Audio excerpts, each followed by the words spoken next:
RSA STF. Giddalur వద్ద 3 ఎర్రచందనం స్మగ్లర్లు అరెస్ట్. 26 ఎర్రచందనం దుంగలు స్వాధీనం. 1 మోటార్ సైకిల్ సీజ్. ప్రకాశం జిల్లా గిద్దలూరు ఫారెస్ట్ డివిజన్లో 3 స్మగ్లర్లను అరెస్టు చేసి వారి నుంచి 26 ఎర్రచందనం దుంగలు, 1 మోటార్ సైకిల్ ని టాస్క్ ఫోర్స్ పోలీసులు స్వాధీనం చేసుకున్నారు.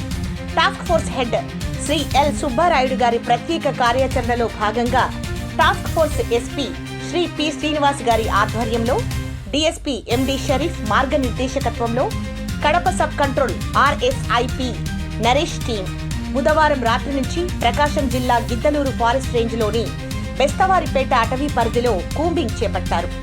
వీరు గుంతపల్లి బీటు పరిధిలో చేరుకునేసరికి అక్కడ 1 మోటార్ సైకిల్ వద్ద కొంతమంది వ్యక్తులు గుమిగుడి కనిపించారు.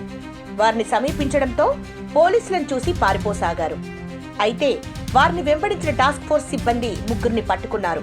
వారిని విచారించడంతో అక్కడే కల్వర్టు కింద దాచి ఉంచిన 26 ఎర్రచందనం దుంగలు లభించాయి.